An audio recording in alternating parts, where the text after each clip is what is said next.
نحمدہ ونصلی ونسلم علی رسولہ الکریم اما بعد فاعوذ باللہ من الشیطان الرجیم بسم اللہ الرحمن الرحیم کنتم خیر امت اخرجت للناس آمنت باللہ صدق اللہ العظیم وصدق رسولہ النبی الکریم۔ اللہ رب العزت کی ذات اقدس کا بے پایہ لطف اور احسان ہے کہ جس رب کریم نے آج کی فہم شریعت کورس نشست میں بیٹھنے کی توفیق عطا فرمائی۔ دعا ہے کہ اللہ رب العزت آج کی نشست کو ہمارے لیے دنیا میں، قبر میں، آخرت میں نجات اور کامیابی کا سبب بنائے۔ آج کے میزبانوں کو بالخصوص اور تمام شرکاء کو بالعموم اپنے کرم، اپنے فضل، اپنے رحمتوں کی خیرات عطا فرمائے۔ سامعین محترم، یہ چوتھی نشست ہے فہم شریعت کورس کی، فکری اور تربیتی نشست۔ آج کی نشست کا جو موضوع ہے وہ بڑا تربیتی اور بڑا اہم ہے، ہمارے دنیا کے حوالے سے، آخرت کے حوالے سے، کامیابی کے حوالے سے، کہ خدمت خلق کا قرآنی تصور یا قرآن و حدیث کی روشنی میں اللہ تعالیٰ نے انسان کو اس دنیا میں جب بھیجا تو اللہ نے مختلف انسانیت کے طبقے بنا دیے۔ ساری تخلیق رب العالمین کی ہے، کافر بھی اللہ کی مخلوق ہے، مسلمان بھی اللہ کی مخلوق ہیں، لیکن یہ اس کی مشیت تھی، یہ اس کی تقدیر تھی، اس کا فیصلہ تھا کہ کچھ محبوب بن گئے، کچھ مردود بن گئے۔ آپ انڈے خریدتے ہیں نا، کس کے لیے خریدتے ہیں؟ کہ آپ کوڑا کرکٹ کے ڈھیر پہ ڈالنے کے لیے خریدتے ہیں؟ کس مقصد سے خریدتے ہیں؟ کہ ہم اس کو استعمال کریں گے، ہم اس کو اپنے استعمال میں لائیں گے، ہم اسے کھانا بنائیں گے، سالن بنائیں گے۔ لیکن آپ نے پیسے سب کے بھرے، سب کو محبت سے خریدا، سب کو سنبھال کے رکھا، 2-3 انڈے اس میں خراب ہو گئے، آپ کیا کریں گے؟ اسے استعمال کریں گے یا گھر میں رکھیں گے سنبھال کے، یا کیا کریں گے؟ اسے اٹھا کے ہم باہر پھینک دیں گے۔ دوستو، اللہ نے بڑی محبت سے بنایا ہے۔ اللہ نے انسان کو لقد خلقنا الانسان فی احسن تقویم، بڑی محبت سے بنایا ہے۔ جو محبت سے بنا اس سے نفرت نہیں کی جا سکتی، اس سے نفرت نہیں کرتا وہ۔ اللہ محبت فرماتا ہے، لیکن کوئی اپنے آپ کو گندا کر دے، کوئی اپنے ثم رددناہ اسفل سافلین، کہ جو اسفل السافلین میں چلا جائے، جو اپنے آپ کو گندا کر دے، بھئی آپ اپنے گھر کو انڈوں سے گندا نہیں ہونے دیتے، میرا رب جہان کو کس طرح گندا ہونے دے گا؟ میرا رب جنت کو کس طرح گندے انڈوں سے گندا ہونے دے گا؟ اس لیے اللہ نے بھی بنایا اپنے ہاتھ سے ہے، لیکن جو گندا ہو گیا پھر اس کو اٹھا کے اس نے جہنم۔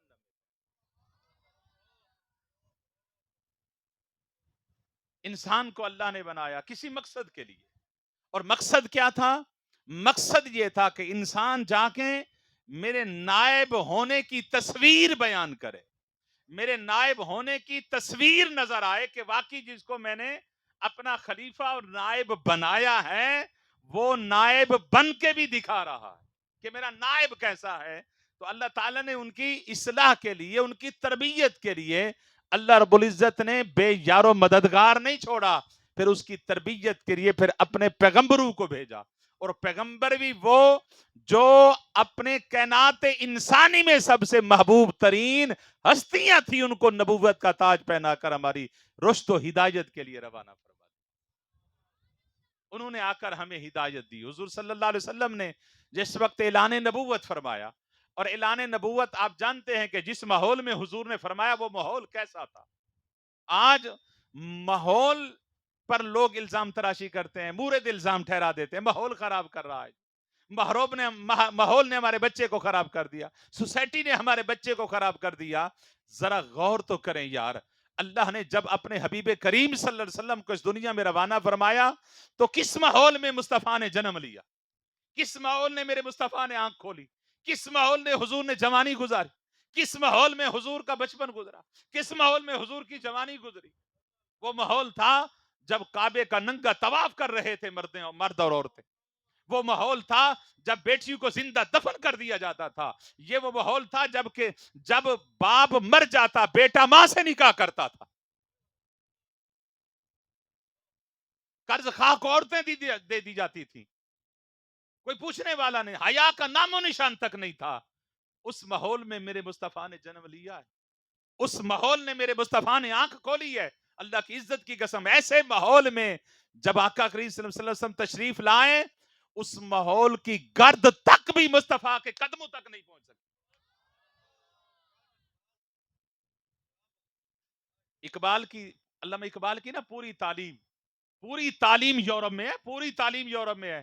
جب علامہ اقبال یورپ گیا نا پڑھنے کے لیے تو واپس ڈاکٹریٹ کی سند واپس لے کر آئے، لے کر واپس پہنچا، سند لے کر آیا، ڈاکٹر بن کے آیا، پی ایچ ڈی کر کے آیا. تو محلے کے لوگ، علاقے لوگ علامہ اقبال کو چیک کرنے کے لیے آگے. جب یہاں سے گیا تھا تو اقبال بڑا تربیت حاصل کر کے گیا تھا. اقبال کی نگاہ نیچی تھی، اقبال کی اخلاق اچھا تھا، اقبال کی تربیت اچھی تھی.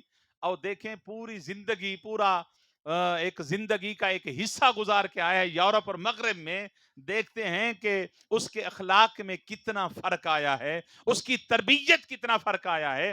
تو جب علامہ اقبال کو دیکھنے کے لیے آئے نا، اقبال دیکھ کے غور کرنے لگے کہ یہ مجھے ملنے نہیں آئے، مجھے چیک کرنے آئے ہیں. کوئی اقبال کی گفتگو پر غور کر رہا ہے، کوئی اقبال کے الفاظ پر غور کر رہا ہے، کوئی اقبال کی نگاہ پر غور کر رہا ہے. لیکن جب چند لوگوں نے دیکھا نا، دیکھ کے فیصلہ کیا کہ اقبال وہی ہے جو یہاں سے گیا تھا. علامہ اقبال کو کہتے ہیں کہ اقبال یہ کیا بات ہے کہ آج تو ماحول بدل دیتا ہے بندے کو، اور اب تو پوری زندگی گزار کے آئے ہیں، پوری تعلیم حاصل کر کے یورپ سے آئے ہیں، آپ کی نگاہ میں فرق نہیں آیا، آپ کی گفتار میں فرق نہیں آیا، جو تربیت جہاں سے لے کر گیا تھا وہی تربیت واپس لے کر آیا. کیا عرب وہ اس یورپ کا ماحول آپ پر اثر انداز نہیں ہو سکا؟ تو اقبال نے جو جملہ کہا نا وہ سنے آج کے نوجوان کہ میری آنکھ خیرہ نہ کر سکا مجھ کو جلوائے دانش و فرنگ، کیونکہ میری آنکھ میں ہے سرمائے خاک مدینہ و نجف. فرمایا لوگوں، مجھے یورپ کا ماحول نہیں بدل سکا، اس لیے کہ جب یہاں سے گیا تھا تو میں اپنی آنکھ میں مصطفیٰ کے جلووں کا سرما ڈال کے گیا تھا، مدینے کا سرما ڈال کے گیا تھا، مولا کائنات کی محبت کا سرما ڈال کے گیا تھا. فرمایا وہ یورپ ان کے لیے ہوگا جو یورپ کو دیکھنے گئے تھے، میرے لیے تو مدینے کی گلی تھی، جب چاہتا تھا مصطفیٰ شکل دکھا دیتے تھے، دیدار کرا دیتے، جب چاہتا تھا حضور کا دیدار کر لیتا تھا. خیرہ نہ کر سکا مجھ کو جلوائے دانش و فرنگ. آج ماحول پر ہم الزام تراشی کر رہے ہیں، جی ماحول بدل دیتا ہے، ماحول نہیں بدلتا. اگر اللہ کی عزت کی قسم میں بڑی ذمہ داری سے کہہ رہا ہوں کہ والدین خود مصطفیٰ کے غلام بن کر اپنی اولاد کی تربیت کر کے تو دیکھیں. لاکھ ماحول بگڑ جائے لیکن تربیت کبھی اپنا اثر نہیں زائل کر سکتی. تربیت کا اثر رہتا ہے مرد دم تک. آقا علیہ الصلوۃ والسلام نے اس ماحول میں آنکھ کھولی. پھر آقا علیہ الصلوۃ والسلام نے ان عرب کے ان لوگوں کو دعوت دی جو دن رات شراب نوشی میں تھے، حرام کاری میں تھے، حرام خوری میں تھے. ان کو مصطفیٰ نے دین کی دعوت دی. حضور نے اعلان فرما دیا، فرمایا انہوں نے کہا کہ ہم تو جہنم کی دلدل میں پھنس چکے ہیں، پوری زندگی ہماری کفر میں، پوری زندگی ہماری شرک میں گزری ہے، پوری زندگی ہم ایک دوسرے کو قتل کرتے رہے ہیں، ایک دوسرے کو ہم تکلیفیں دیتے رہے ہیں، ہمیں کیسے اللہ تعالیٰ معاف کرے گا، کیسے جنت ملے گی؟ تو حضور نے فرمایا قولو لا الہ الا اللہ تفلحو. فرمایا لا الہ الا اللہ محمد رسول اللہ تم پڑھ لو، جنت کی ضمانت میں مصطفیٰ کریم تمہیں عطا فرماتا ہوں. جنت کی ضمانت صرف لا الہ الا اللہ پڑھنے پر مل گئی. کیوں مل گئی؟ کہ اس وقت نماز فرض نہیں ہوئی تھی، روزہ فرض نہیں ہوا تھا، زکوٰۃ فرض نہیں ہوئی تھی، جہاد فرض نہیں ہوا تھا. یہ ارکان خمسہ جو ہے نا، یہ بنیادی ارکان ہے، یہ کوئی بھی فرض نہیں ہوتا. اس وقت بخشش اور کامیابی اور جنت کے لیے شرط صرف ایک تھی کہ تم کلمہ پڑھ لو. صرف تم کلمہ پڑھ لو. کلمہ پڑھنے سے جنت مل گئی. کلمہ پڑھنے سے آج ہمارا ایمان ہے کہ کلمہ پڑھنے والا جنت میں جائے گا، کلمہ پڑھنے والا جنت میں جائے گا. لیکن یہ نہیں کوئی دعویٰ کر سکتا صرف کلمہ پڑھ لو باقی کچھ نہ کرو جنت میں چلے جاؤ گے. نہیں بھائی، یہ اس وقت یہ یہ قید تھی صرف کلمہ کی کہ کلمہ پڑھ لو جنت میں جاؤ. جب نماز فرض نہیں ہوئی تھی، جب روزہ فرض نہیں ہوا تھا، تو صرف 13 سال مکے میں جب آقا علیہ السلام نے گزارے نا، ہجرت سے 1.5 سال پہلے نماز فرض ہو گئی. معراج کی رات نماز فرض ہو گئی. حضور نے صحابہ کو فرمایا، صحابہ پہلے صرف کلمہ پہ جنت ملتی تھی، اب کلمہ پہ جنت نہیں ملے گی. اب صرف کلمہ پہ جنت. اب کلمہ کے ساتھ کیا کرنا پڑے گا؟ بولے میرے ساتھ. یہ جو آج ہم جی کلمہ پڑھا ہے مصطفیٰ جنت میں جانا ہے، بھئی وہ میں بھی کہتا ہوں جنت میں تو جائیں گے نا، لیکن کب جائیں گے؟ یہ ان کی سزا بھگت کے جائیں گے جو ہم فرائض سے انحراف کر رہے ہیں. آج گرمی برداشت ہوتی ہے یار؟ جون کی جولائی کی گرمی برداشت نہیں ہو رہی، جہنم کی گرمی کیسے برداشت ہو؟ دنیا کی آگ کی حرارت برداشت نہیں ہوتی، جہنم کی حرارت کیسے برداشت ہو؟ کر سکتے ہیں تو پھر ٹھیک ہے، نہیں کر سکتے تو آج لے ان کی پناہ، آج مدد مانگو ان سے. وما ارسلناک الا رحمت للعالمین، اس کی رحمت کی چھتری لگی ہوئی ہے. آج اللہ کی عزت کی قسم ایک جملے پہ معافی مل سکتی ہے، صرف یہ کہہ دے کہ مولا میں گنہگار ہوں. 70 بار آواز آئے گی کہ بندے تو گنہگار ہے، نہ گھبرا، آ گیا ہے نا، ایک ہی نگاہ سے سارے گناہ تجھے معاف کر دیے جائیں گے. ایک ہی نگاہ سے سارے گناہ معاف. نماز جب حکم آ گیا تو شرط بڑھ گئی. جب حضور مدینے میں چلے گئے تو زکوٰۃ کا حکم آ گیا. آپ فرمایا کہ صرف نماز سے معافی نہیں ملے گی، جن پر زکوٰۃ فرض ہے زکوٰۃ بھی ادا کرے، زکوٰۃ چھوڑے گا تو جہنم میں جائے گا، اس کا عذاب بھگتے گا. پھر جب جہاد فرض ہوا تو شرط بڑھتی گئی، پھر جب روزہ فرض ہوا تو شرط اور بڑھ گئی، حج فرض ہوا تو شرط اور بڑھ گئی، حتیٰ کہ مسلمان کو اتنا پابند کر دیا گیا کہ فرمایا اب تیرے گھر کا جو ہمسایہ ہے، فرمایا اگر تیرے اوپر وہ خوش نہیں ہے تو جنت میں نہیں جا سکتا. جنت میں نہیں جا سکتا. فرمایا اگر تیرا ماں باپ تجھ پہ راضی نہیں ہے تو جنت میں نہیں جا سکتا. حضور نے فرمایا واللہ لا یؤمن، واللہ لا یؤمن، واللہ لا یؤمن. فرمایا لوگو وہ کبھی مومن نہیں ہو سکتا، وہ کبھی مومن نہیں ہو سکتا. صحابہ نے عرض کیا کہ من یا رسول اللہ، حضور کون مومن نہیں ہو سکتا؟ حضور نے فرمایا الذی لا یأمن جارہ بواقعہ، کہ جس کے شر سے اس کا ہمسایہ محفوظ نہیں ہے وہ مومن نہیں ہے، وہ مومن نہیں ہے. تو قرآن پاک میں اللہ رب العزت نے فرمایا کنتم خیر امت اخرجت للناس. فرمایا محبوب انہیں کہہ دیں کہ تم بہترین امت ہو، لیکن بہترین کیوں ہو؟ اس لیے کہ للناس، فرمایا تم دوسروں کے نفع کے لیے بنائی گئی. دوسروں کے، ہمارے افضل ہونے کی وجہ بھی یہی ہے. افضل بھی وہی امت ہے جو دوسروں کو نفع دے. اللہ نے افضل ہونے کی وجہ قرآن میں یہی بیان فرمائی. فرمایا کہ تم بہترین اس وقت ہوگے جب تمہارے وجود سے دوسروں کو فائدہ پہنچے گا. تمہارے وجود سے دوسروں کو. اب کوئی کہتا ہے نا کہ میں اچھا ہوں، میں بہتر ہوں، وہ اپنے آپ کو دیکھ لے کہ اگر ہمارے وجود سے دوسروں کو مل رہا ہے نفع تو اللہ کی عزت کی قسم قرآن پاک کی آیت کریمہ کے ضمن میں وہ بہترین ہے، وہ اچھا ہے، وہ اچھا ہے، وہ بہترین ہے، وہ افضل ہے. اگر اس سے دوسرے لوگ خوش نہیں ہیں، دوسروں کو نفع تکلیف ہے اسے، تو وہ لاکھ نماز پڑھتا رہے، لاکھ روزے رکھتا رہے، لاکھ حج کرتا رہے، وہ نمازی تو ہو سکتا ہے لیکن اچھا نہیں ہو سکتا. وہ حاجی ہو سکتا ہے لیکن اچھا اچھا کب ہوگا؟ بولیں جب دوسروں کے لیے نافع بن جائے، جب دوسروں کے لیے نافع بن جائے گا. حضرت سیدنا امام ابو حنیفہ ایک گلی سے آ رہے تھے تو سامنے وہ بندہ آ رہا تھا جو آپ کا قرض دینا تھا لیکن وقت پہ ادا نہ کر سکا. تو اس نے جب دیکھا نا امام صاحب سامنے آ رہے ہیں، قرض دینا تھا، قرض تو نہیں دے سکا، اب سامنے جاؤں گا سلام ہوگا، شرمندگی ہوگی، تو اس نے راستہ بدل لیا، گلی بدل لی جلدی جلدی کہ سامنا نہ ہو امام منیفہ کا، شرمندگی نہ آئے. تو حضرت امام منیفہ نے دیکھ لیا. حضرت امام منیفہ آپ نے بھی گلی بدل کے اس کے سامنے آ گئے، اس کو پکڑ لیا. فرمایا کیوں گلی بدلی؟ اس نے کہا کہ حضور قرضہ دینا تھا، قرضہ نہیں دے سکا، لہٰذا شرمندگی تھی اس لیے گلی بدلی. آپ نے فرمایا میری وجہ سے بدلی ہے نا؟ اس نے کہا حضور بدلی تو آپ کی وجہ سے ہے۔ فرمایا اگر قیامت کے دن میرا رب مجھ سے پوچھ لے کہ ابو حنیفہ تجھے اس لیے دنیا میں بھیجے تھا میرے بندے کو تیری وجہ سے گلی بدلنی پڑی، میں کیا جواب دوں گا؟ حضور آپ کا کیا قصور ہے؟ قصور تو میرا ہے۔ فرمایا گلی میری وجہ سے بدلی ہے، مجھے معافی دے دے۔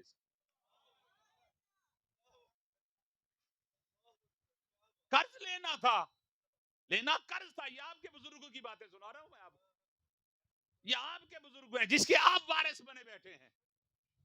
آپ کے بزرگوں کا حلم کیا تھا؟ از کیا حضور مجھے، میں کس چیز کی معافی دوں؟ معافی تو مجھے مانگنی چاہیے۔ فرمایا نہیں، قرض کو چھوڑ، یہ دیکھ کہ میری وجہ سے گلی بدلی ہے، میں رب کو کیا جواب دوں گا؟ اس نے کہا حضور، دیکھا نا کہ امام منیفہ نہیں چھوڑ رہے، اس نے کہا حضور ٹھیک ہے، اگر آپ نہیں چھوڑتے مجھے، میں آپ کو معاف کرتا ہوں، میں آپ کو معاف کرتا ہوں۔ آپ خوش ہو گئے۔ آپ نے فرمایا یار اتنا بڑا احسان کیا کہ میری وجہ سے تجھے تکلیف ہوئی اور معاف کر دیا، جا اس کے بدلے میں اپنا قرض تجھے معاف کرتا ہوں۔ تو نے مجھے معافی دی ہے نا، اس کے بدلے میں تجھے اپنا قرض معاف کرتا ہوں۔ یہ ہمارے بزرگوں کی سیرت تھی، یہ ہمارے بزرگوں کا کام تھا، یہ ہمارے بزرگوں کی زندگی کا نصب العین تھا۔ اللہ نے فرمایا کنتم خیر امت اخرجت للناس، فرمایا تم بہترین ہے اس لیے کہ تم دوسروں کے نفع کے لیے پیدا کیے گئے ہو۔ اور آئیں چاہیں اگلی حدیث سنتے ہیں جس میں آقا علیہ الصلوۃ والسلام سے یہ سوال کیا گیا۔ حضرت عبداللہ بن عمر فرماتے ہیں ان رجلا جاء النبی صلی اللہ علیہ وسلم قال، حضرت ایک شخص آیا حضور کی بارگاہ میں، عرض کرتا ہے یا رسول اللہ ای الناس احب الی اللہ تعالی و ای الاعمال احب الی اللہ تعالی، بتائیں کہ سب سے زیادہ اللہ کی بارگاہ میں محبوب ترین بندہ کون ہے، اور سب سے زیادہ اللہ کی بارگاہ میں محبوب ترین عمل کون سا؟ بندہ بھی بتائیں کہ کون اللہ کا محبوب بندہ ہے سب سے زیادہ، اور عمل بھی بتائیں کون سا عمل ہے جو اللہ کو سب سے زیادہ پسند ہے، محبوب ہے۔ دیکھیں نا جی، ہم سے کوئی پوچھے بتائیں کہ اللہ کا محبوب بندہ آپ کے علاقے میں کون ہے، آپ کس کو دیکھیں گے؟ کس کی طرف نگاہ؟ جو نیک ہوگا، داڑھی ہوگی، امامہ ہوگا، نمازی ہوگا، ہے جی، روزے رکھتا ہوگا، ایسے جی، عمرے کرتا ہوگا، آپ اس کو۔ حضور سے جب سوال کیا گیا کہ آقا ای الناس احب الی اللہ تعالی و ای الاعمال احب الی اللہ تعالی، حضور بندہ بھی بتائیں اللہ کا سب سے زیادہ محبوب بندہ کون ہے، اور عمل بھی بتائیں جو اللہ کو سب سے زیادہ پسند اور محبوب ہے۔ اور آقا علیہ الصلوۃ اپنے ہمارے پیمانے اور ہیں، اور مصطفیٰ کی بارگاہ میں اچھے ہونے کا پیمانہ کیا ہے وہ سنیں۔ قرآن پاک کی آیت میں سنا نا کہ سب سے زیادہ افضل وہ ہے جو دوسروں کو نفع دیتا ہے۔ اب یہ سوال جب حضور سے کیا گیا تو آقا علیہ الصلوۃ والسلام نے فرمایا احب الی اللہ تعالی، سب سے زیادہ اللہ کی بارگاہ میں محبوب وہ ہے جو من انفعہم للناس، جو لوگوں کو نفع دیتا ہے،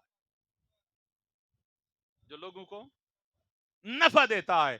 آپ بہتر ہیں دیکھیں اپنے اندر کہ میں اگر دوسروں کو نفع دے رہا ہوں، میرے نام آنے سے لوگ خوش ہوتے ہیں کہ یار اچھا بندہ ہے، ہر کے دکھ سکھ میں شریک ہوتا ہے، اللہ کی عزت کی قسم کسی مفتی سے فتوے کی ضرورت نہیں ہے، کسی پیر سے پوچھنے کی ضرورت نہیں ہے، کہ آپ اپنے آپ کو مبارکباد دیں کہ آپ صاحب ایمان بھی ہیں، اللہ کے محبوب بھی ہیں۔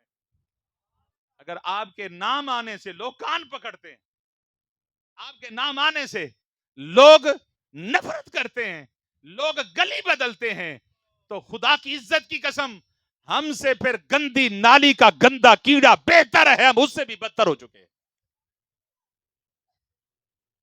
حضور نے کیا فرمایا؟ من انفعہم للناس، فرمایا بہترین وہ ہے جو لوگوں کو نفع دے۔ حضور نے بہترین شخص کے لیے تہجد کی قید نہیں لگائی، فرمایا جو تہجد گزار ہوگا سب سے بہترین اللہ کا پسندیدہ محبوب بندہ وہی ہوگا، تہجد گزار ہوگا۔ حضور نے فرمایا نہیں، حضور نے فرمایا من انفعہم للناس، جو لوگوں کو نفع دیتا ہے وہی۔ یار کبھی غور کیا، میں اس حدیث کو پڑھتا ہوں نا، اللہ کی عزت کی قسم مصطفیٰ کی رحمت پر ہمیں رشک آتا ہے، ہمیں اللہ ناز آتا ہے مصطفیٰ کی رحمت پر۔ حضور نے فرمایا کہ جو سخی ہے نا، السخی حبیب اللہ ولو کان فاسقا، سخی اللہ کا یار ہے، سخی اللہ کا دوست ہے، سخی اللہ کا محبوب ہے، چاہے وہ گناہگار ہی کیوں نہ ہو، چاہے وہ بدکار ہی کیوں نہ ہو، یا رسول اللہ، اللہ کا محبوب و گنہگار کیسے بن گیا؟ فرمایا تمہیں نہیں پتا وہ سخی ہے، جب لوگوں پر اپنی دولت خرچ کرتا ہے اللہ اس کے گناہوں کو نہیں دیکھتا،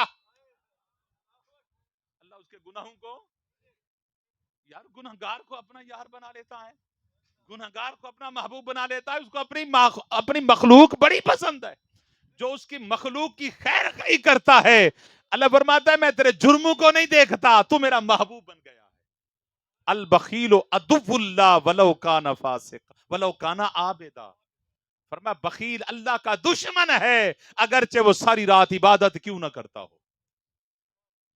وہ عبادت کرنے والا اگر اللہ کی مخلوق پر پیسہ نہیں خرچ کرتا، اللہ کی مخلوق پر رحم نہیں کرتا، اللہ کی مخلوق پر اگر وہ خدمت اللہ کی مخلوق کی نہیں کرتا، فرمایا کہ وہ ساری رات بھی عبادت کرتا رہے، وہ میرا دشمن تو بن سکتا ہے، میرا بندہ نہیں بن سکتا۔ بخیل دشمن عبادت گزار بن کر دشمن بن گیا، اور گنہگار اللہ کی مخلوق کی خدمت کر کے اللہ کا محبوب بن گیا۔ تو یاد رکھیں اللہ اسی کو پسند فرماتا ہے۔ ایک حدیث پاک میں آتا ہے حضور فرماتے ہیں الخلق کلہم عیال اللہ، فرمایا جو مخلوق ہے نا اللہ کی وہ اللہ کا خاندان ہے،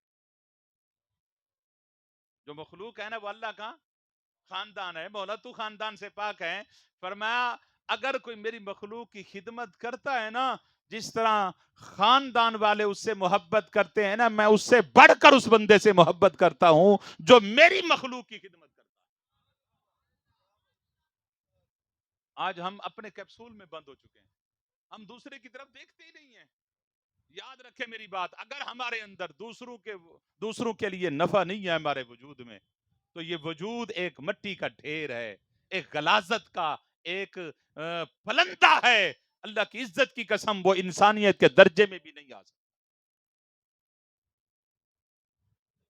جس کو اپنی صحابہ کرام نے اس صحابی نے عرض کیا کہ حضور ای الاعمال احب الی اللہ تعالی، حضور نے فرمایا احب الاعمال الی اللہ تعالی خمسۃ اعمال، فرمایا اللہ کی بارگاہ میں 5 قسم کے اعمال ایسے ہیں جو سب سے زیادہ محبوب ہیں۔ اللہ کن اعمال سے اللہ کتنے اعمال کو پسند کرتا ہے؟ 5 عمل ہیں، وہ سنیں دیکھتے ہیں وہ عمل کون ہے۔ عرض کیا کہ حضور وہ کون سے ہیں؟ حضور نے فرمایا سرور تدخلہ علی مسلم، فرمایا وہ عمل جو خوشی آپ کسی دوسرے مسلمان کو دے دیں، دوسرے مسلمان کو خوش کر دیں، فرمایا یہ وہ عمل ہے جو اللہ روزے نماز حج زکات سے زیادہ محبت فرماتا ہے۔ روزے سے بھی زیادہ محبت فرماتا ہے، نماز سے بھی اس عمل سے زیادہ محبت کرتا ہے، زکات سے بھی زیادہ محبت کرتا ہے، جہاد سے بھی زیادہ محبت کرتا ہے۔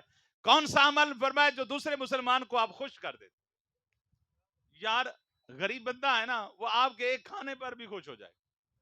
کوئی مصطفیٰ نے کرائٹیریا یا کوئی آقا علیہ السلام نے قید نہیں لگائی کہ اتنا بڑا عمل ہوگا اتنی بڑی خوشی ہوگی، نہیں، حضور نے فرمایا وہ خوشی چاہے معمولی سی ہو لیکن تمہاری وجہ سے اگر کوئی مسلمان خوش ہو گیا ہے، فرمایا یہ اللہ کی بارگاہ میں سب سے زیادہ محبوب عمل ہو گیا، سب سے زیادہ محبوب عمل ہو گیا۔ جو اللہ کی بارگاہ میں سب سے زیادہ پسند عمل ہے وہ کون سا ہے؟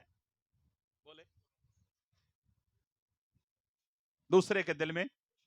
صحابی نے عرض کیا حضور دوسرا عمل، حضور نے فرمایا تکشف عنہ کربت، فرمایا کسی مسلمان کی مصیبت دور کر دے۔ کوئی مصیبت میں پھنسا تھا، فرمایا تمہاری وجہ سے وہ مصیبت اس کی دور ہو گئی، فرمایا یہ وہ عمل ہے جو اللہ کو زیادہ پسند۔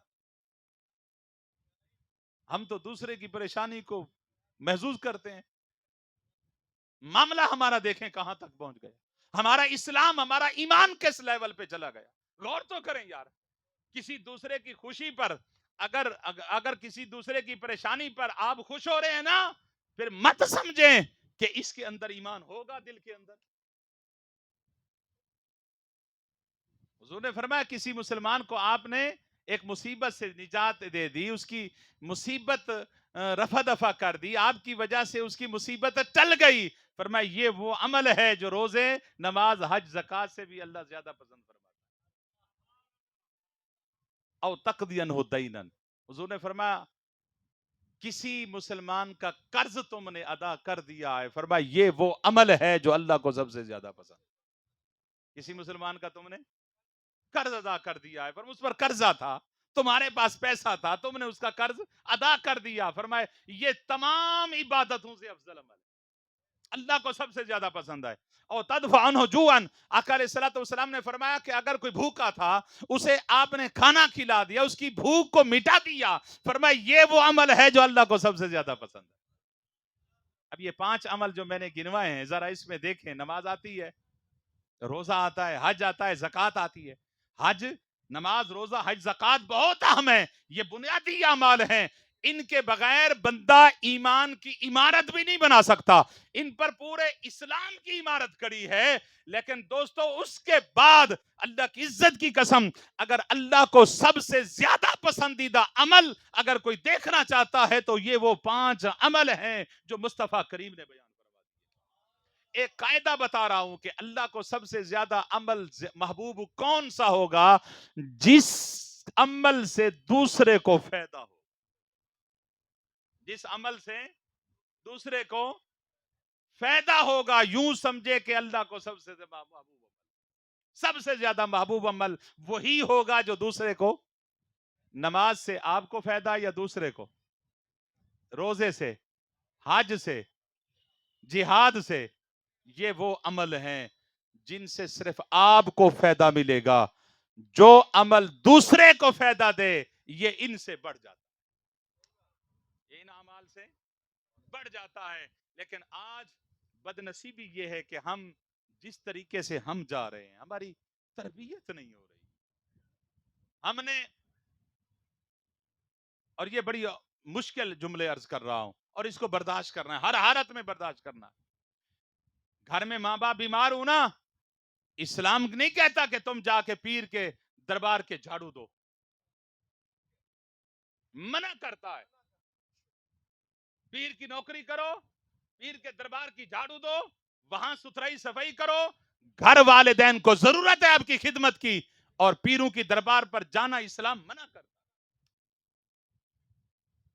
گھر میں بیوی بچے بھوکے بیٹھے ہیں, آپ تبلیغ کے چلے لگائیں, یہ اسلام منع کرتا ہے. ہم نے صحیح طریقے سے اسلام کو سمجھا ہی نہیں ہے. اگر صحیح طریقے سے اسلام کو سمجھ جائے نا, اللہ کی عزت کی قسم, نماز بھی یہی ہے, حج بھی یہی ہے. حضور کی حدیث نہیں سی سنی, حضور نے فرمایا جس نے صبح سویرے اخلاص کے ساتھ والدین کے چہرے کو دیکھ لیا, ایک حج مقبول کی ضمانت حضور فرماتے ہیں میں عطا کرتا ہوں تمہیں. کیا حضور, والدین تو ہر وقت اویلیبل ہوتے ہیں, گھر میں 24 گھنٹے ہوتے ہیں. اگر 100 بار دیکھ لیں, حضور نے فرمایا کہ اللہ کی رحمت میں کمی نہیں آتی, اللہ 100 حجوں کا ثواب دے گا. 200 بار دیکھ لیں, اگر صحابی کہتے نا 1000 بار دیکھ لیں, اللہ کی عزت کی قسم میرا ایمان ہے, حضور فرما دیتے کہ 1000 حج کا ثواب ملے گا. لیکن اخلاص کے ساتھ دیکھتے ہیں. تو جو صحیح طریقہ ہے نا اسلام پر, اس پر عمل کریں. دیکھیں نا, ایک حدیث میں ہے, ابھی میں مجموع الزوائد میں حدیث پڑھ رہا تھا مغرب سے پہلے, کہ ہمسایہ بھوکا ہو نا, ہمسایہ بھوکا ہو, آپ کو پتا ہے, آپ سیراب ہو کے, آپ رج کے کھا کے سوئے ہیں, ہمسایہ بھوکا ہے, آپ کو پتا ہے آپ جنت میں نہیں جا سکتے, آپ سجدے قبول نہیں کرا سکتے, آپ کی دعا قبول نہیں ہو سکتی. اسلام صرف اپنے کیپسول میں بند ہونے کا حکم نہیں دیتا کہ اپنی 4 دیواری تک رہو یا اپنی اولاد تک محدود رہو. اسلام کہتا ہے تمہارے اندر اگر اللہ نے استطاعت دی ہے نا, کچھ دولت ہے تمہارے بچوں کے زیادہ, فرمایا پھر دوسرے کو بھی دیکھو. اور دوسرے کو, اگلی بات, اگر آپ کے پاس نہیں ہے نا, اسلام پھر بھی جان نہیں چھڑواتا کہ تمہاری جان چھوٹ گئی, نہیں. حضور نے فرمایا من مشا معخن فی حاجت ہی, فرمایا ایک دن, الیومن, ایک دن کسی دوست کی یا کسی مسلمان بھائی کی ضرورت پوری کرنے کے لیے اس کے ساتھ سفارشی بن کے چلا گیا. قرآن نہیں کہتا ولا تحاضون علی طعام المسکین, کہ تم مسکین کو کھانے کی رغبت نہیں دیتے. فرمایا مسکین تمہارے دروازے پہ آ گیا نا, بھوکا آ گیا ہے, آپ کے پاس کچھ نہیں ہے, اور آپ جانتے ہیں کہ یہ بھوکا ہے اور میرا ہمسایہ کے پاس استطاعت ہے, اگر میں اس کے پاس چلا جاؤں تو اس کو کھانے کو مل جائے گا. اگر آپ نے نہ گئے, اللہ کی عزت کی قسم آپ قرآن کی وعید میں ہو جائیں گے, نہیں جان چھوٹے گی. قرآن کا معنی بھی یہی ہے کہ آپ مسکین کو کھانا نہیں دیتے یا مسکین کو کھانا کھلانے کی رغبت نہیں دیتے. فرمایا اس کے ساتھ چلو. حضور نے فرمایا جو ایک دن کے لیے کسی دوست کی مسلمان بھائی کی حاجت پوری کرنے کے لیے اس کا سفارشی بن کے اس کے ساتھ چلا گیا. حضور نے فرمایا مسجد نبوی میں ایک مہینہ اعتکاف کا اتنا ثواب نہیں ہے جتنا ایک دن کسی کی ضرورت پوری کرنے کے لیے اس کے ساتھ چلنے کا اللہ نے ثواب عطا فرمایا. مسجد نبوی میں مدینہ منورہ میں یار مدینے میں یار ایک سجدہ مل جائے ہماری ساری زندگی کے سجدے اس سجدے کا مقابلہ نہیں کر سکتے. مدینے میں ایک نماز مل جائے ہماری ساری زندگی کی نمازیں مدینے کی ایک نماز کا مقابلہ نہیں کر سکتی. لیکن میرے مصطفیٰ نے کیا فرمایا؟ حضور نے فرمایا ایک دن تم چلے گئے کسی غریب کی حاجت پوری کرنے کے لیے سفارشی بن کر اس کے ساتھ چلے گئے. فرمایا ایک دن کا ثواب ایک مہینے مدینے کے اعتکاف سے زیادہ اللہ نے رکھا ہے.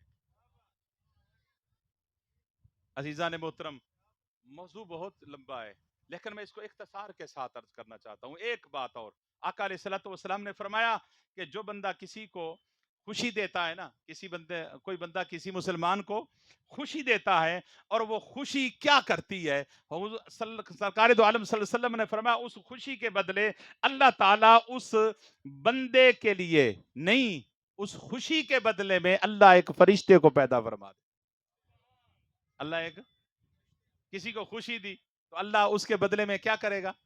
کچھ فرشتے ہیں جو پہلے پیدا ہو چکے ہیں کچھ فرشتے ہیں جو پہلے پیدا لفظ کن سے ہو چکے ہیں لیکن کچھ فرشتے ایسے ہیں جب کسی کو آپ خوشی دیتے ہیں تو اللہ فرشتہ پیدا کر. 2 خوشیاں دیں تو کتنے فرشتے؟ اگر 1000 خوشی کسی کو دی 1000 فرشتے پیدا ہو گئے. وہ کیا کرتے ہیں؟ یعبد اللہ وہ اللہ کی عبادت کرتے ہیں. وَيُوَحِّدُهُ اللہ کی حمد و ثنا کرتے ہیں اللہ کی بزرگی بیان کرتے ہیں وَيُسَبِّحُ اس کی تسبیح بیان کرتے ہیں کرتے رہتے ہیں. جتنے وہ خوشیاں دیتا رہتا ہے اللہ اس کے بدلے میں فرشتوں کو پیدا فرماتا رہتا ہے. اور فرشتے کیا کرتے ہیں؟ اللہ کی عبادت میں مصروف رہتے ہیں. آقا علیہ الصلوۃ والسلام نے فرمایا کہ جب وہ بندہ فوت ہو جاتا ہے اور وہ قبر میں چلا جاتا ہے جب سار المؤمن فی قبر ہی مومن قبر میں آ جاتا ہے تو وہ سارے فرشتے اللہ فرماتا ہے جاؤ اس کی قبر میں. جب وہ فرشتے اس کی قبر میں آتے ہیں تو وہ فرشتوں سے پوچھتا ہے کہ من انتا تم کون ہو؟ وہ کہتے ہیں اما تعرفونی کیا ہمیں جانتا ہے تو؟ وہ کہتا ہے من انتا تم کون ہو؟ وہ کہتے ہیں وَيَقُولُ أَنَّ السَّرُورَ الَّذِي أَدْخَلْتَنِي عَلَى فُلَانٍ یاد کر تو نے فلاں بندے کو جو خوشی دی تھی نا وہ میں وہی خوشی فرشتہ بن کر آئی ہوئی ہوں. وہ ساری خوشیاں بتا دیتی ہیں کہتے ہیں میری وجہ سے. ہاں اللہ فرماتا ہے کہ اب یہ چلا گیا ہے تم جاؤ. وہ کہتے ہیں کہ ہم آگے ہیں نا تو خوشیاں دیتا رہا اب تمہیں گھبرانے کی ضرورت نہیں ہے اب تیری وحشت کو ہم ختم کریں گے اب تجھے ثابت قدم ہم رکھیں گے. اب جواب تو نہیں دے گا تیرے بدلے میں جواب ہم دیں گے. اب رب کی بارگاہ میں ہم شہادت دیں گے رب کی بارگاہ میں تیری سفارش ہم کریں گے. جب تک تیرا رب تجھے جنت میں ٹھکانہ نہیں دکھائے گا ہم تیری قبر سے نہیں جائیں گے. جب تک رب تجھے جنت میں ٹھکانہ نہیں دکھائے گا ہم تیری قبر سے نہیں جائیں گے. وہ مسلسل اپنی قبر میں ان خوشیوں کی دعا سے رہتا ہے اور پھر اتنے میں قیامت بپا ہو جاتی ہے اسے پتہ ہی نہیں چلتا. تو عزیزان محترم اگر کسی کو آپ نے خوشی دے دی بلکہ ایک حدیث پاک میں آتا ہے میں گفتگو کو کلوز کرنا چاہتا ہوں. تو ایک بندہ جب مر جاتا ہے تو اللہ پاک کی بارگاہ میں اس کی روح پیش کرتے ہیں. اللہ فرشتوں سے پوچھتا ہے کہ فرشتے بتاؤ اس نے کیا کیا؟ حضور مولا اس کے کوئی عمل نہیں ہے یہ گناہگار ہے یہ بدکار ہے بڑا گناہگار ہے. اللہ فرماتا ہے چلو اس کے نامہ اعمال بند کر دو جاؤ اس کے ہمسایوں سے پوچھو اس کا برتاؤ ہمسایوں کے ساتھ کیا تھا. وہ فرشتے اب گناہ بیان کر چکے ہیں مولا یہ بخشش کے قابل نہیں ہے یہ گناہگار ہے. اللہ فرماتا ہے بند کر دو اس کی کتاب کو جاؤ دنیا میں پوچھو اس کے ہمسایوں سے پوچھو اس کے ملنے جلنے والوں سے پوچھو کہ ان کے ساتھ اس کا کیا سلوک تھا. حضور فرماتے ہیں کہ اللہ فرماتا ہے فرشتوں اگر 4 بندے اس کے حق میں گواہی دے دیں 4 بندے اس کے حق میں گواہی دے دیں کہ یہ اچھا تھا فرمایا میں گواہ بنا کے تمہیں اس کی بخشش کا اعلان کرتا ہوں. گواہ ہو جاؤ میں نے بخش دی. صحابہ نے عرض کیا حضور اگر 4 بندے نہ ہوں 3 ہوں، فرمایا تب بھی اللہ معاف کر دے، تب بھی اللہ. عرض کیا حضور 3 نہ ہوں 2 ہوں، فرمایا تب بھی اللہ. حضور 1 ہو، حضور نے فرمایا تب بھی اللہ معاف کر دے گا، تب بھی اللہ. یار کسی سے ساتھ تو اس نے سلوک کر کے جائیں نا. کچھ تو ہمارے مرنے کے بعد گواہی دینے والے جب اللہ کی بارگاہ میں نامہ اعمال کھولے. نہیں سنا آقا علیہ الصلوۃ والسلام کی حدیث؟ ایک صحابہ کے سامنے ایک جنازہ گزرا، حضور دیکھ رہے تھے. صحابہ نے کہا کہ یہ تو جہنمی ہے، یار بڑا گنہگار تھا، یہ تو جہنم کا ایک ایندھن بن کے جا رہا ہے. حضور نے فرمایا واجبت، جہنم واجب ہو گئی. ایک جنازہ گزرا، صحابہ نے کہا یہ نیک بندہ تھا، جنتی ہے. حضور نے فرمایا واجبت، جنت واجب ہو گئی. صحابہ نے عرض کیا حضور ہمارے کہنے سے جنت جہنم واجب ہو جائے گا؟ حضور نے فرمایا ہاں، جس کو تم نے جہنمی کہا وہ تھا یا نہیں تھا، اب تمہارے کہنے سے وہ جہنمی ہو گیا. جس کو تم نے جنتی کہا وہ تھا یا نہیں تھا، لیکن تمہارے کہنے سے وہ جنتی ہو گیا. اس لیے کہ تم زندہ ہو، اس کے بعد تم نے گواہی دی، جو گواہی دو گے اس کے حق میں قبول ہو جائے گی. اور اس لیے جنازے کے بعد کہتے ہیں نا میاں سارے کہو نیک ہے. نیک ہے کیوں نیک ہے؟ کہ بھی نیکی تو کی نہیں ہے، لیکن اللہ فرماتا ہے اب تم کہہ دو میں تمہاری مان لوں. وہ اتنا حیا فرمائے، وہ اتنا ہمارے کہنے کا حیا فرما دے. ہم نے کہہ دیا گندی زبان سے یار، ہم نے کہہ دیا وہ نیک نہیں تھا. ہم نے کیا کہا؟ بولے میرے ساتھ، وہ نیک نہیں تھا، مرنے والا نیک نہیں تھا. ہم نے کہا نیک ہے، رب نے کہا نیک ہے، میں نے معاف کر دیا. تمہاری زبان کی لاج رکھ لی. یار وہ نیک نہیں تھا، ہم کہیں نیک ہے. اللہ ہماری زبان کی لاج رکھ لے. وہ کہتا ہے نماز پڑھو، اللہ فرماتا ہے نماز پڑھو. ہم نے بھی کبھی حیا کیا؟ وہ کہتا ہے ہمسائے کے ساتھ اچھے سلوک اچھا کرو. ہم نے کبھی حیا کیا اس کے فرمان کا؟ تو آج یہ فہم شریعت کورس آپ کو دعوت فکر دیتا ہے کہ اگر زندگی صحیح چل رہی ہے، میں نے جو عرض کیا اس میں مطابق چل رہی ہے، آپ کو میں مبارکباد پیش کرتا ہوں. آپ کو کسی تربیت کی ضرورت نہیں ہے، آپ اسی لائن پہ چلیں. اگر یہ چیزیں ہمارے اندر نہیں ہیں تو یاد رکھیں پھر یہیں رک جائیں، بس رک جائیں. آگے جہنم ہے، رک جائیں آگے جہنم کی آگ ہے، وہ جلا ڈالے گی ہمارے جسموں کو. واپس آ جائیں، آگے ایک قدم اٹھانا آپ کے لیے اب حرام ہو چکا ہے. اگر ہمارے اندر یہ چیزیں نہیں ہیں پھر آگے نہیں جا سکتے. آپ یہاں رک جائیں اور رک کے پھر واپس آئیں اور پھر جا کے اللہ کا قرآن پڑھیں اور آئیں فہم شریعت کورس کی نشست میں بیٹھیں اور دین سیکھیں اور پھر سمجھیں، پھر دیکھیں کہ ہم کس طرح اپنی زندگی گزار رہے ہیں. انسانوں کی زندگی گزار رہے ہیں یا جانوروں کی زندگی گزار رہے ہیں؟ قیامت کے دن اللہ ایک بندے سے فرمائے گا کہ بندے بتا میں بیمار ہو گیا تھا، مرض تو فلم تعودنی، تم نے میری عیادت کیوں نہیں کی؟ وہ عرض کرے گا کیف اعودک، مولا میں آپ کی عیادت کیسے کرتا؟ وانت رب العالمین، تو تو رب العالمین ہے، تو بیمار ہوتا؟ اللہ فرمائے گا میں بھوکا تھا، مجھے کیوں نہیں کھانا کھلایا؟ وہ عرض کرے گا باری تعالیٰ میری سمجھ سے باہر ہے کہ تو کیسے بھوکا ہو سکتا ہے، میں کیسے کھانا کھلاتا؟ اللہ فرمائے گا میں پیاسا تھا، مجھے پانی کیوں نہیں پلایا؟ عرض کرے گا باری تعالیٰ تجھے پانی کیسے پلاتا؟ اللہ فرمائے گا بندے یاد کر کہ تیرے ساتھ ایک ہمسایہ بیمار تھا، غریب، اس کے پاس تو چلا جاتا نا اس کی عادت کے لیے. فرمایا کہ لو اتہو وجدتنی لقد وجدتنی، فرمایا اگر تو اس کی عادت کرتا نا، فرمایا اس کے قریب مجھے تو پا بھی لیتا، اس کے قریب مجھے. اللہ کی عزت کی قسم بڑی ذمہ داری سے کہہ رہا ہوں، آپ تہجد پڑھیں. اللہ نے کہیں نہیں تہجد گزار کو فرمایا جو تہجد پڑھے گا ضرور رب کو پا لے گا. اللہ نے گارنٹی نہیں دی، اس کی مرضی ہے ملے یا نہ ملے. کوئی نماز پڑھتا ہے، اللہ نے گارنٹی نہیں دی کہ مجھے پا لے گا، لیکن حضور کی حدیث ہے اور ہمارا سارا ایمان مصطفیٰ کی زبان پر ہے. ہم نے اللہ کو نہیں دیکھا، مصطفیٰ کی زبان سے مانا.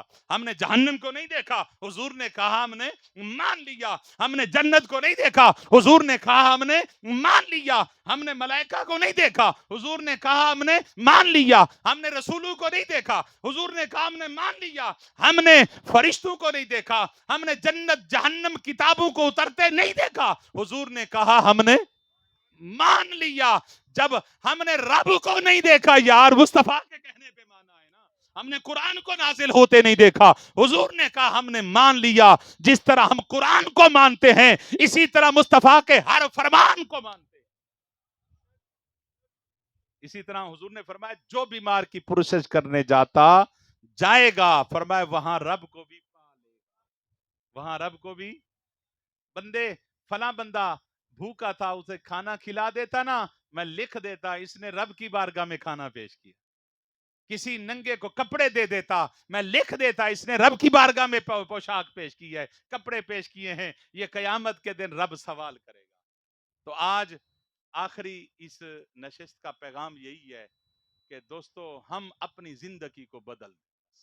اپنی زندگی کو بدل دیں اور جو زندگی گزر گئی ہے وہ تو ہم واپس نہیں لوٹا سکتے. لیکن اگلی زندگی کا پتہ نہیں. اگلی زندگی کا پتہ ہے کوئی ایک بندہ بتا سکتا ہے کہ میں گھر چلا جاؤں گا میں گھر پہنچ جاؤں گا. میں نہیں بتا سکتا. میں ذمہ داری نہیں دے سکتا. لیکن اگلی کا پتہ نہیں ہے. اب نہ ہم گزشتہ زندگی پہ ہمارا اختیار ہے نہ آنے والی زندگی کا علم ہے. تو فیصلہ کیسے ہوگا تو فیصلہ ہم حال میں کر سکتے ہیں. ابھی تو زندہ بیٹھے ہیں نا ایک لفظ بول دیں کہ مولا جو زندگی گزر گئی ہے وہ ہمیں معاف کر دے. آئندہ ایک قدم بھی تیرے حکم کے بغیر ہمارا نہیں چلے گا. ایک قدم بھی نہیں اٹھے گا. یہ وعدہ کر سکتے ہیں یا نہیں کر سکتے؟ کریں ہاتھ دونوں ہاتھ کھڑے کر کہ آئندہ زندگی ہم مولا تیرے فرمان کے بغیر نہیں گزاریں گے. جو تو کہے گا وہی ہوگا. اللہ کی عزت کی قسم اگر اس کی مان لے گے نا قبر میں بھی اللہ فرمائے گا ارے اس سے کیا پوچھتے ہو کہ میں کون ہوں مجھ سے پوچھو کہ یہ کون ہے. بائی عزیز بستامی نا جنہوں نے کیا نا زندگی بائی عزیز بستامی چلے گئے قبر میں تو ساتھ خلیفہ بیٹھا تھا. اس نے کہا دیکھتا ہوں کیا کرتے ہیں قبر میں. تو بائی عزیز سے پوچھا کہ بائی عزیز بتا من رب کا تیرے رب کون ہے. اس نے کہا اچھا پہلے مجھے یہ بتاؤ تم میرے پاس آئے ہو سوال کرنے کے لیے مجھے مسلمان سمجھ کے آئے ہو یا کافر سمجھ کے. انہوں نے کہا جی مسلمان سمجھ کے. فرشتوں سے سوال کیا مسلمان سمجھ کے. انہوں نے آپ نے فرمایا مسلمان جو سمجھتے ہو پھر مسلمان کو تو سلام کرتا ہے آپ نے سلام کیا. انہوں نے کہا جی نہیں کیا. کہا پھر واپس جاؤ سلام کر کے پھر آؤ. سوال کرنے والے بھی ہیں ہم سے سب سے سوال نہیں ہوں گے قبر کے. واپس گئے سلام کر کے آئے. کہا اب سوال کرتے ہیں پوچھو. انہوں نے کہا من رب کا تیرا. آپ نے فرمایا ایک بات بتاؤ اگر میں کہہ دوں کہ میرا رب اللہ ہے تم جاؤ گے اللہ پوچھے گا میرے بندے نے کیا کہا آپ نے کہنا ہے کہ وہ آپ کو مانتا ہے. یہی کہو گے نا کہ وہ آپ کو رب. تو اللہ فرمائے کہ میں اس کو نہیں مانتا تم میری مانو گے یا رب کی مانو گے. انہوں نے کہا جی ہم تو رب کی مانیں گے. انہوں نے کہا جب مانتے رب کی ہو رب کی مانو گے تو پھر میرے پاس کیا کرنے آئے ہو. وہیں سے اس سے پوچھ لیتے باری تعالیٰ جس کے پاس تو بھیج رہا ہے تو بھی اسے مانتا ہے یا نہیں مانتا. معاملہ تو وہیں حل ہو سکتا تھا.